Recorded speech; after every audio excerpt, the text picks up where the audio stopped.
Hello students, now we are going to study about cholera. Cholera एक infectious fatal disease होता है. Fatal means इसमें जान भी जा सकती है. मोर कॉमन होता है ये ओवर क्राउडेड फेयर्स में, फेस्टिवल्स में एंड आफ्टर फ्लड्स. समटाइम्स क्या होता है, जो कोलरा होता है एपिडेमिक फॉर्म में होगा. एपिडेमिक का मतलब है wide and destructive in occurrence. ये लार्ज पॉपुलेशन तक फैल सकता है. फ्लाइज इसके ट्रांसमिशन में हेल्पफुल होती है. कंटामिनेटेड वाटर एंड फूड इसको ट्रांसमिट करता है. जब सैनिटेशन बहुत पुअर होता है तो ये बहुत जल्दी फैल जाता है. इंक्यूबेशन पीरियड इसके लिए रहता है फ्यू आवर्स से 2 to 3 days. जब इसका बैक्टीरिया इंजेस्ट होता है तो ये मल्टीप्लाई करते हैं स्मॉल इंटेस्टाइन में और इन्वेड करते हैं एपिथेलियल सेल्स को. जब बैक्टीरिया डाई हो जाता है तो ये टॉक्सिन्स रिलीज करता है और इरिटेट कर देता है इंटेस्टाइनल लाइनिंग को, which leads to the secretion of large amount of water and salts. इसको कोज करने वाला जो बैक्टीरिया है उसका नाम है विब्रियो कोलरी. अब इसके सिम्टम्स देखते हैं हम लोग. इसके सिम्टम्स है watery diarrhoea, that means rice water like stools pass होगा इसमें.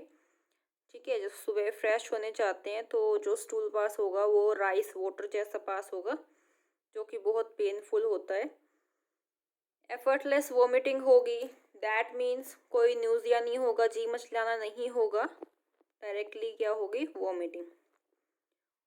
सेवरल लीटर्स तक जो फ्लूइड होता है पेशेंट की बॉडी से वो लॉस हो जाता है with in hours.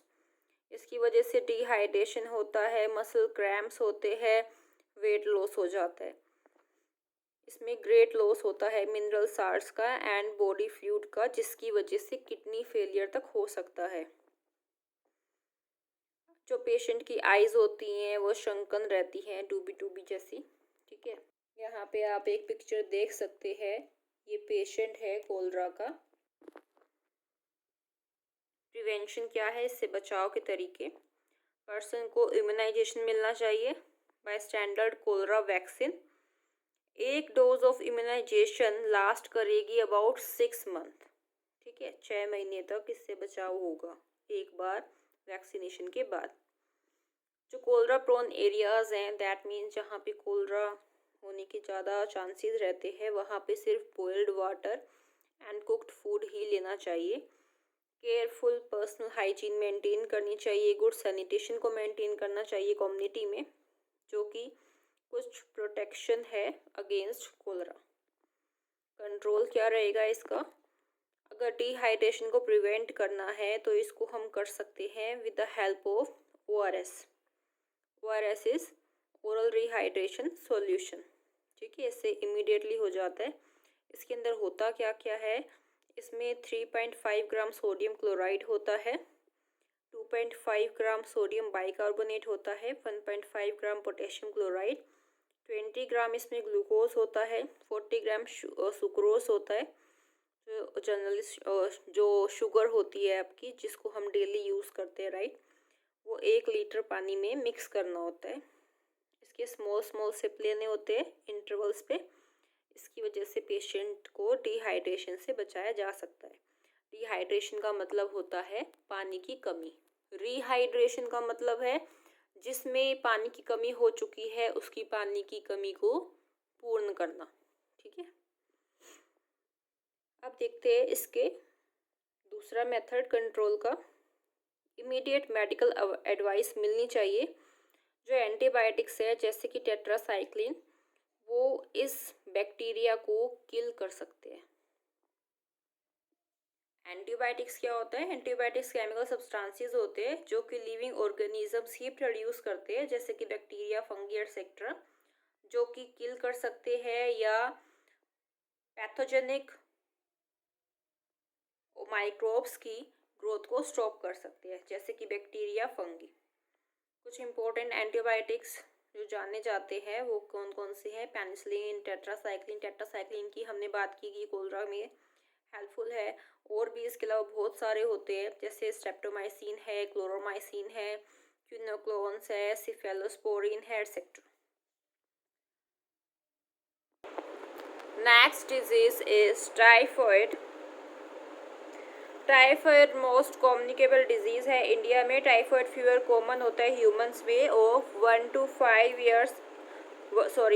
15 years of age group. Every year 2.5 million person suffer करते हैं टाइफॉइड से। टाइफॉइड कोज होता है by a rod shape and motile bacterium. ठीक है, ये बैक्टीरिया जो है वो रोड शेप का होता है और मोटाइल होता है, जिसका नाम है सल्मोनेला टाइफी। कॉमनली ये पाया जाता है ह्यूमन बींग्स के इंटेस्टाइन के अंदर। ह्यूमन इन्फेक्शन इसमें डायरेक्ट रहता है। इन्फेक्शन ओरल रूट के थ्रू होता है। कैसे? Bye injection of food, milk, water जो कि कंटेमिनेटेड हो चुका है by the contact with faecal matter of the typhoid patient. जो बैक्टीरिया है वो फीकल मैटर से स्प्रेड करता है बाय द हाउस फ्लाइज। जो इसके सिम्टम्स हैं वो अपीयर होते हैं 10 to 14 डेज में, जब इन्फेक्शन हो जाएगा उसके बाद। ठीक है, अब देखते हैं इसके सिम्टम्स। जो इसके सिम्टम्स है, सबसे पहला सिम्टम है हेडेक एंड टाइफॉइड फीवर, जो कि मैक्सिमम हो जाता है आफ्टरनून में। टेम्परेचर हर दिन इंक्रीज होता रहता है फर्स्ट वीक में। हाई फीवर रहेगा सेकेंड वीक में। फीवर धीरे धीरे कम होता रहता है during the third and fourth day. जो इसके नटशल सिम्टम्स रहेंगे टाइफॉइड के, उसमें आएगा कंटिन्यूस फीवर।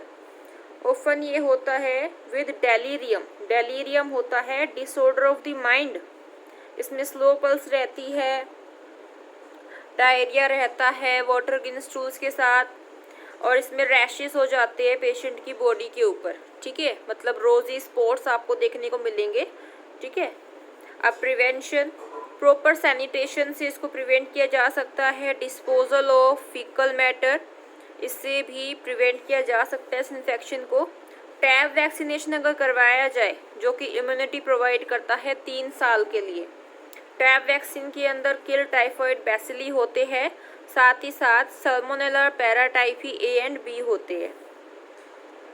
टाइफोरल ओरल वैक्सीन भी प्रिवेंट करती है टाइफॉइड को। अब इसका कंट्रोल मेथड देख लेते हैं। कुछ ड्रग्स है जैसे कि क्लोरोमाइसिटिन, जो कि टाइफॉइड को क्योर करती है। That's enough for today. Thank you.